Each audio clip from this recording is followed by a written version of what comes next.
Apa kabar saudara? Kembali saya Bambang Kalitus menjumpai Anda dalam Sapa Redaksi On Location. Saudara, kali ini Sapa Redaksi On Location ingin menyapa bagaimana kesiapan dari pihak keamanan, dalam hal ini Polda Bali, dan juga kita akan mengunjungi salah satu titik untuk keluar masuk Bali yang cukup menjadi atensi selain di Pelabuhan Gilimanuk. Yang kedua adalah pintu masuk dan keluar Bali melalui terminal atau bandara I Gusti Ngurah Rai. Nah, pada kesempatan kali ini kita akan menyapa narasumber untuk melihat bagaimana kesiapan dari Kepolisian Daerah Bali, antisipasi yang dilakukan selama libur Lebaran ini, dan juga dari pihak Bandara Internasional I Gusti Ngurah Rai. Ikut saya dalam Sapa Redaksi On Location.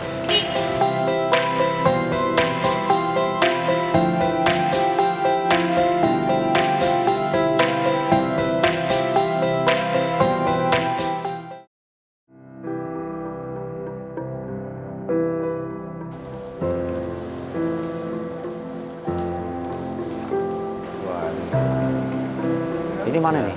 Selamat pagi. Oh, pintu masuk. Pak Karo. Oh, selamat pagi, Pak Karo. Pagi. Apa kabar, Pak Sulis? Baik. Wah, luar biasa ini. Biasa lagi kontrol. Kontrol ya? Iya. Oh, baik. Nah, mohon izin Pak Kabak Humas, Pak Johnson Panjaitan, mau minta waktunya dengan Pak Karo Ops ini. Mumpung lagi bertugas, kita ajak ngobrol-ngobrol tentang bagaimana kesiapan dari dan potret sampai hari ini. Oh ya. Dari arus mudik balik dan nanti kesiapan dari Polda sendiri untuk menyambut libur panjang. Ini Baik. menjadi titik berat banyak masyarakat yang akan menanyakan tentang Ya. itu. Baik, silakan. Ya, baik. Terima kasih Pak Kabak Humas ya. Mohon izin. Lebih enak kita duduk, Mas. Oh, siap, Ya. siap. Sambil ngobrol duduk kan enak. Ngobrol ya. Ya. Baik, gitu. Jadi tadi lagi sedang memantau. Ya. Pak Sulis ya. Kita ada comment center ini lebih enak, Mas. Jadi kalau kita lihat mulai dari Pelabuhan Gilimanuk, kemudian Bandara, Padang Bay, termasuk jalur-jalur yang tadi kita sampaikan awal itu bahwa di sini tuh ada beberapa titik kemacetan, Canggu, Kute, itu kita bisa lihat dari sini. Ini terpantau ya? Iya, CCTV terpantau semua. On 24 jam? Iya, Oh, baik. 24 jam ada yang jaga. Yang jaga. Ah. Ya. Baik, nah saudara, kita langsung saja bertanya bersama dengan Bapak Karo Ops Polda Bali. Pak Sulis, Siap. Kita mau mengetahui bagaimana sebetulnya potret dan perkembangan Ya. terkait dengan arus mudik kemarin ya, ini sedang berlangsung, kemudian ada persiapan-persiapan apa yang sudah dilakukan oleh Polda Bali terkait dengan pertama dulu pengaturan terkait dengan arus mudik dan arus balik, karena memang kita tahu Bali ini menjadi salah satu, selain memang arus mudik dan balik, ada juga libur panjang ini, Ya. Pak Sulis. Nah, ini kan masih menjadi salah satu favorit untuk kunjungan wisata. Betul. Nah, kalau terkait dengan kesiapan dari Polda, seperti apa Pak Sulis kalau bisa kita sampaikan kepada? Baik, terima kasih. Terkait dengan persiapan pengaman Idul Fitri ini, kita berawal dari rakor. Jadi rakor lintas sektoral itu yang menjadi patokan kita, karena dari rakor itu memang kita melihat ANEP di tahun 2022 dan 2023. Kira-kira puncak mudiknya itu di mana? Siap. Nah, sehingga dari situ kita bisa menyimpulkan titik atau puncak mudik. Karena di Bali ini tidak hanya kita mengantisipasi terkait dengan mudik saja, tapi Bali ini merupakan destinasi wisata yang menjadi prioritas masyarakat, baik itu di internasional maupun lokal. Sehingga di situ juga harus kita perhatikan bagaimana kita mengatur nanti pengamanan.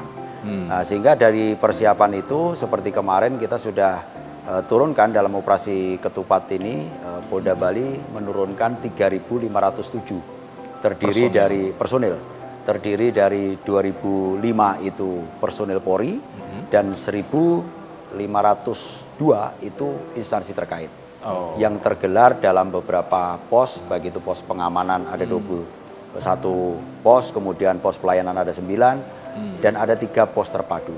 Dan alhamdulillah di puncak mudik kemarin di tanggal 7 hari Minggu itu yang masuk atau yang keluar dari Gilimanuk itu bisa kita minimalisir sehingga kepadatan yang ada di Gilimanuk bisa kita atasi. Oke.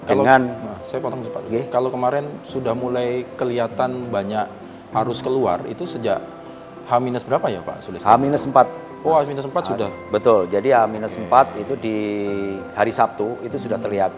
Jadi ada peningkatan. Betul. Ada setiap harinya terjadi peningkatan. Iya. Jadi terakhir kemarin di hari Minggu tanggal 7 itu terjadi peningkatan yang luar biasa. Kalau kita lihat laporan dari ASDP Gilimanuk itu sebanyak 71.000 orang yang keluar wilayah Bali. Meninggalkan Bali. Betul. Menuju ke arah Jawa ya? Menuju arah Jawa, baik itu jalan kaki maupun yang menggunakan kendaraan. Baik.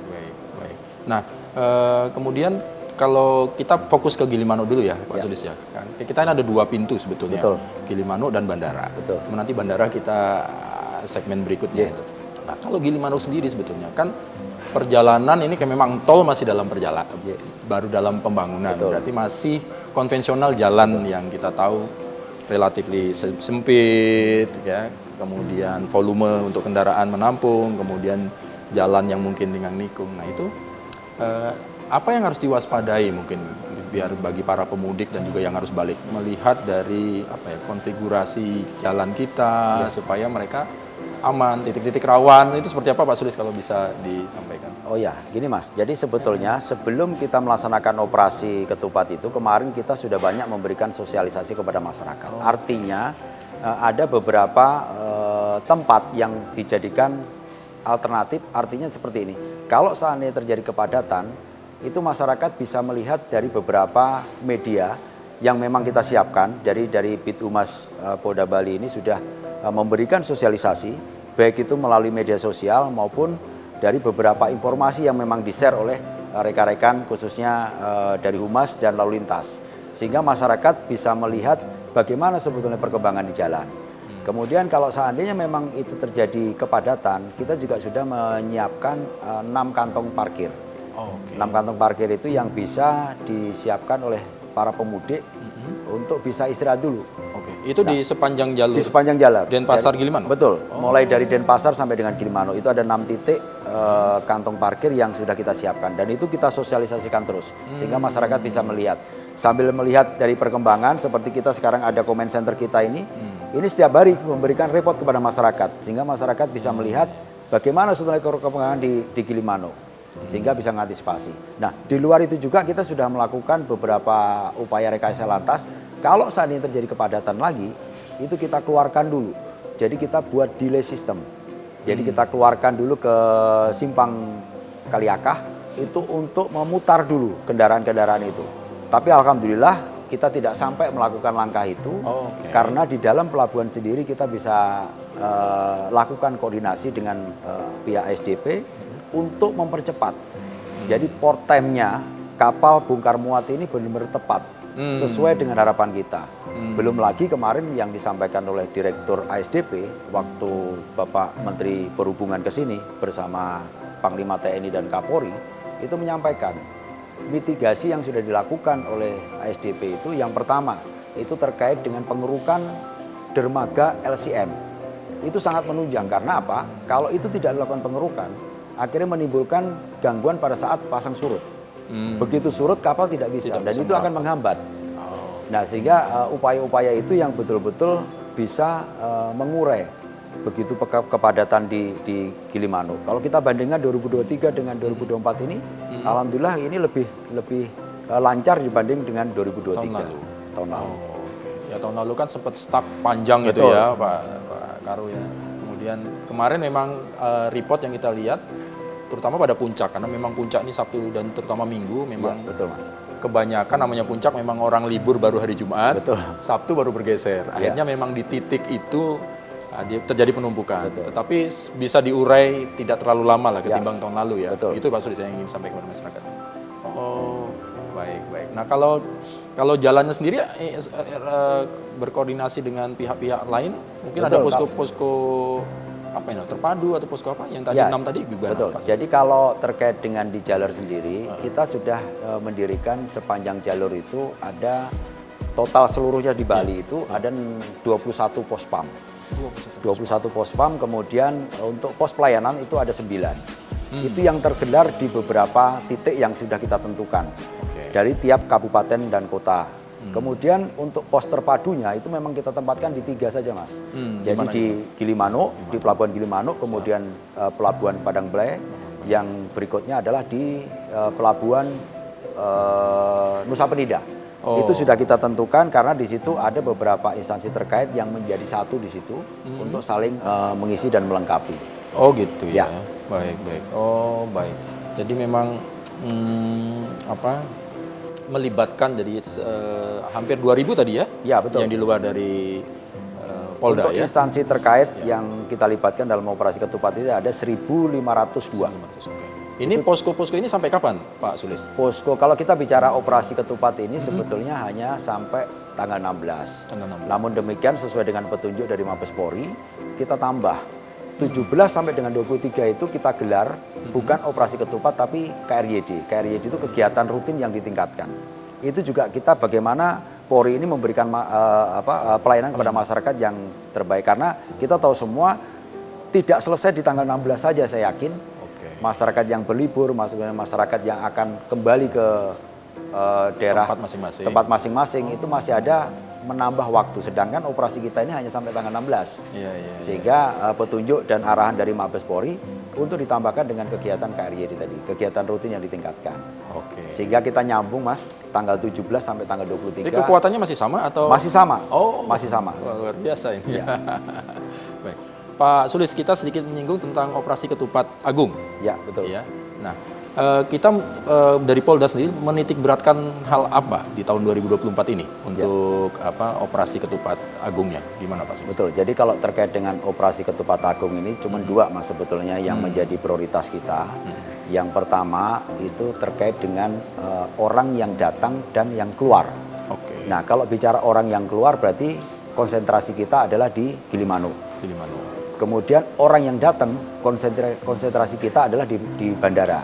Nah, ini pun waktunya tidak bersamaan. Kalau orang yang keluar dari Bali itu H-. Tapi kalau orang yang datang ke Bali itu H+. Jadi karena apa? Bahwa di Bali tadi kembali saya sampaikan di awal bahwa Bali ini merupakan destinasi wisata. Sehingga orang-orang yang datang ke sini itu bukan orang mudik tapi orang berlibur. Nah, happy ya Pak? Iya, betul. Jadi kalau kita bicara orang berlibur, berarti yang kita amankan banyak nih. Terkait dengan lokasi-lokasi wisata. Lokasi wisata pun kita bagi di sini. Lokasi wisata yang dibuat hiburan untuk berlibur, lokasi wisata yang terkait dengan tempat oleh-oleh, kemudian yang ketiga lokasi wisata hiburan malam. Jadi kita sudah klasifikasikan juga menjadi 3. Nah, sehingga titik-titik itulah yang harus kita prioritaskan untuk mendapatkan pengamanan. Baik. Wah, ini menarik karena kalau belajar dari tahun kemarin lah, tidak lama waktu kita mau akhir tahun ya. Kemarin ini kan viral juga. Kita sempat menjadi sorotan bahkan sampai ke luar, apalagi ini urusannya dengan bandara.